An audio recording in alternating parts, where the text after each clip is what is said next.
Hello and welcome to the intermission of this online organ concert. I thought it might be interesting to take this time during the intermission first to thank you for listening, and second to take a little bit of time to go through a tour of the organ console here at St. Lawrence and give a little bit of information for the viewers that don't know about how the organ as an instrument operates. So let's start this sort of virtual tour with the means that the organist actually has for producing the sound. The major means, of course, is via the keyboards, the manuals. This organ has three different keyboards that the organist plays with their hands. Each of the keyboards has 61 notes, which is the standard for organs, 61 keys on the keyboard. And like I said, this organ has three. Now, there could be more keyboards on a different organ or less. Some only have one keyboard. Some have 6 or 7. So it just depends on the size of the instrument, but this organ has 3.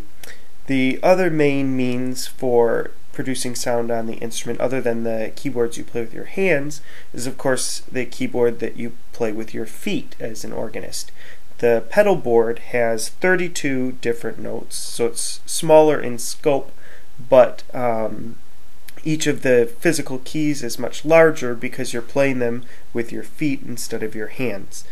So the pedal board is usually used to play the bass notes of a piece, but that's not always the case. In fact, in this program, the 3 pieces from the Carnival of the Animals, all 3 of them, the melody line is played with the feet on the pedal board. So even though it's typically used to play bass notes, as is the case with most of the other pieces on the program, it can certainly be used to play the melody as well if that's what the piece calls for. Now, in terms of tone and timbre, the organ doesn't have a set sound to it. Each individual organ is different, of course, but then each individual organ can also have many different sounds associated with it.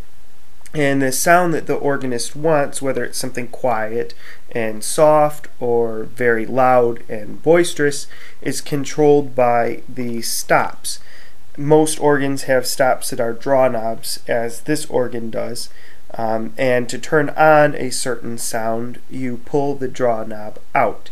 So this allows the organist to choose different sounds that they want to play, and for each draw knob that is pulled out, that turns on one additional set of pipes, one additional sound.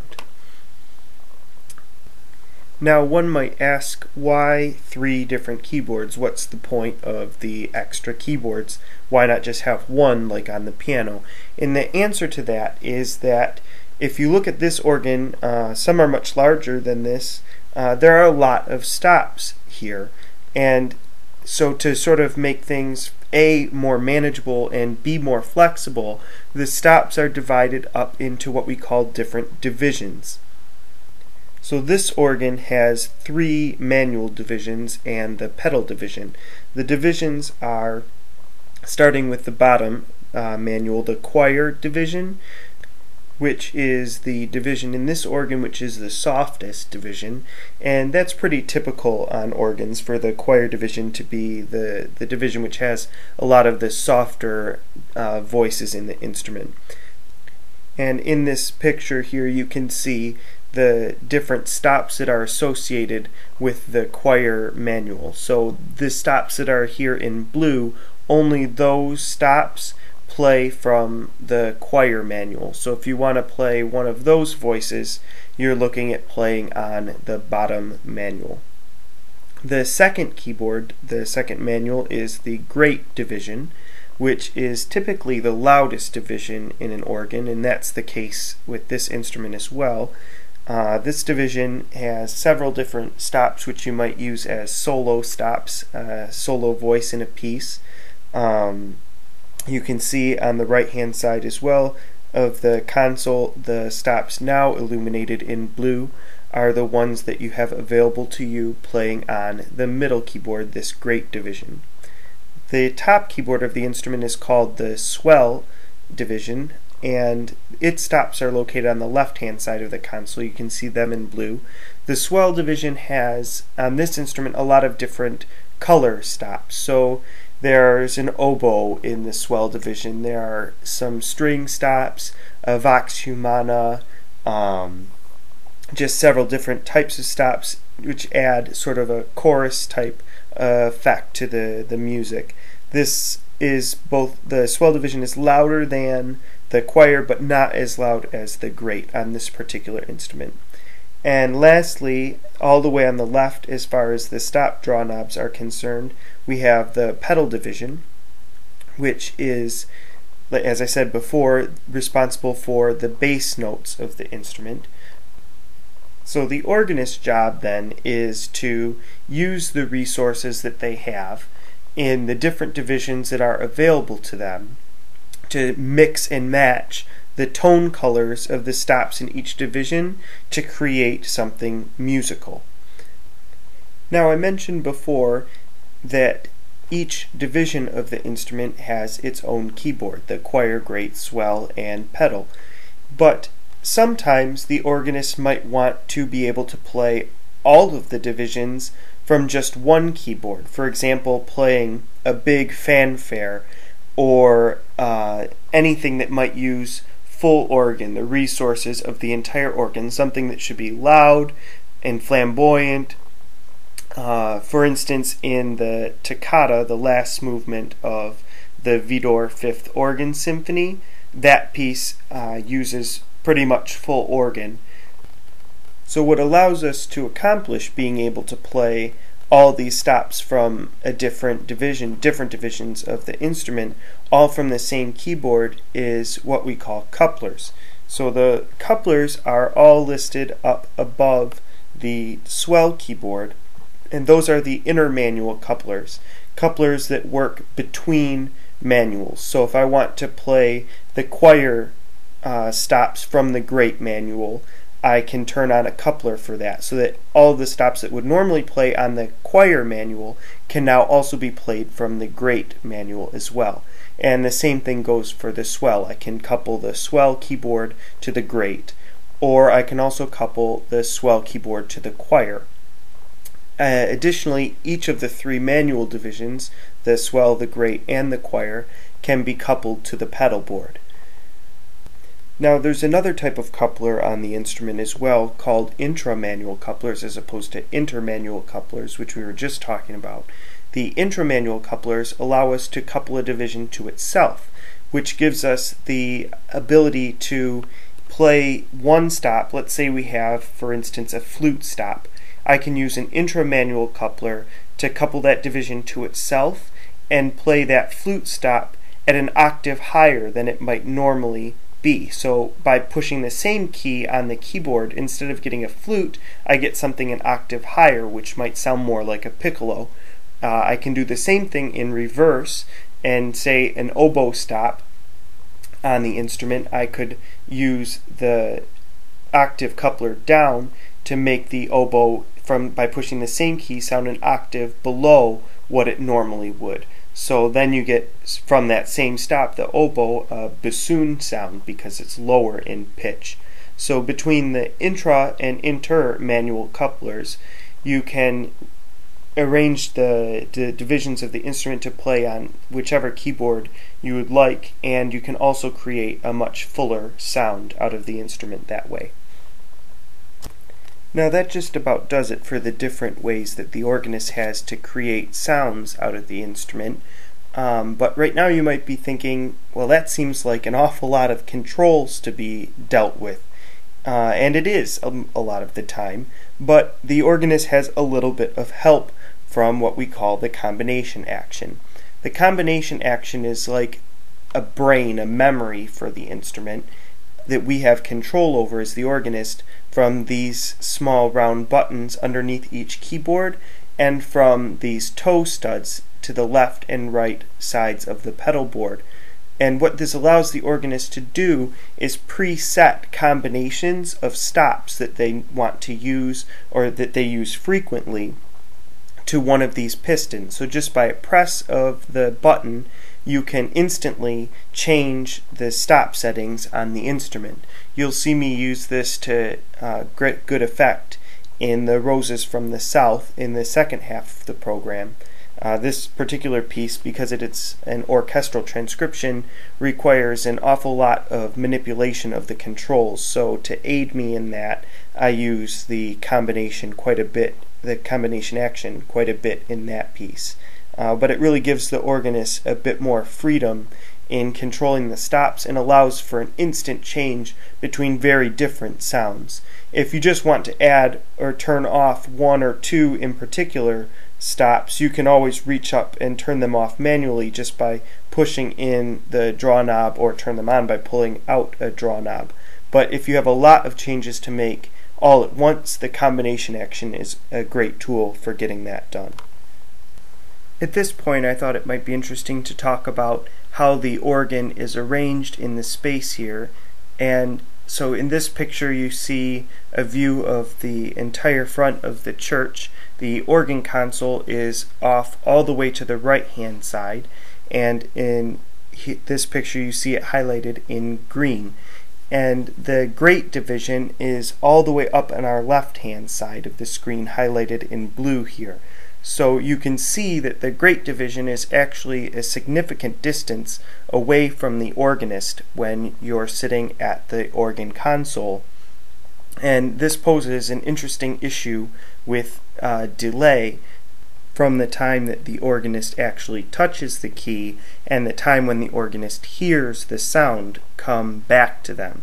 So the sound is actually produced relatively instantaneously, but the sound takes time to travel through the air and doesn't get back to the organist until slightly afterward. So that can pose interesting issues for the organist as they're playing. The swell division is much closer to the organ console. You can see it here, now highlighted in blue, just above the organ console itself. So the swell division, nice and close, has almost no delay at all, and gives the organist a good reference point musically for how the sound is coming out in the room in general. The choir division is actually behind us here. You can see now a view of the ceiling, which would have been directly behind us if we were standing in the other picture. And the choir division is located up in the ceiling, so you can do really nice echo effects and stuff using the choir division. But again, this poses an interesting problem. Being up in the ceiling, it's quite a distance away from the organist as the performer, and it's also quite a distance away from both of the other two divisions. So it poses a problem with the delay when you're trying to play one division against another. For instance, in Gallup, in the second half of the program, I'll be using a trumpet stop in the choir division against the majority of the great division on its own, and playing those two divisions against each other, which are both so far away from the console, is very, very difficult to do and keep things together without having the delay between when you push the key and when you hear the sound overwhelm the performer. Now, since we just talked about how each of the divisions in the instrument is enclosed in its own space in the room, it seems like a good time to talk about how the volume control is dealt with on an organ. So on the piano, you push the keys harder and you get more sound because the hammer hits the wire at a greater speed. Or on a wind instrument like a clarinet or a trumpet, you put more air through the instrument and you get more sound. But on the organ, that's not the case. The organ is essentially just a large box of whistles, and the whistle is going to play at the same volume no matter what you do. So in order to get a degree of expression, volume control on the organ, what the builders do is they enclose the pipes in rooms which are closed off to the space that they play into on the front by a set of what look like vertical blinds. So you can't see them in the picture because they're covered up by these display pipes that don't function at all.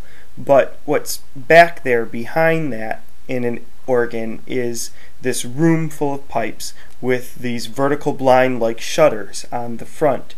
And these shutters can be opened or closed. So if they're closed, it's like the pipes are in a room all of their own, and all you hear is sound coming through the wall. But the organist, using the swell shoes, which are now highlighted in blue, can open those shutters little by little. So open them a little bit and only a small amount of sound escapes. Open them all the way and it's like taking away the wall in general. So just think about opening up a set of vertical blinds on a large window. If you open them up just a little bit of light gets through. If you open them up a lot, it's almost as if the blinds weren't there at all. It's the same concept here on the organ, except we're doing it with sound instead of light. So there are two expression shoes, two swell shoes. The one on the left controls the expression for the choir division and the great division, and the one on the right controls the swell division expression. Now that brings us to the last piece of the instrument that we have to discuss, which is that third pedal next to the two swell shoes, and that third pedal is the crescendo pedal. Now this is a device that allows the organist to create sweeping crescendos just by tipping this pedal back. It's like the combination action in that it has a memory, and the crescendo pedal has 25 different memory levels. So what the organist does is programs all 25 levels with different combinations of stops, and they make level 1 the softest and level 25 the loudest, all in order. So then you start at level 1, and as you tip the pedal backward, it increases, it steps up through the levels so that you can create a very fast or very slow or moderate paced crescendo just by adding and removing stops with this crescendo pedal. Personally, I find the use of the crescendo pedal to be a bit clumsy. It's very difficult to actually pinpoint a certain level on the crescendo pedal. If I say, well, I want to stop at level 14, finding where 14 is really a difficult task. And so because I find it clumsy, I actually tend not to use it. But it is there as a resource for the organist if they would like to use that as a means for creating a big crescendo or a decrescendo. But I think that covers just about everything on the instrument. So I hope that you've enjoyed this little tour during the intermission, and I hope that you enjoy the second half of the program. Thanks again for listening.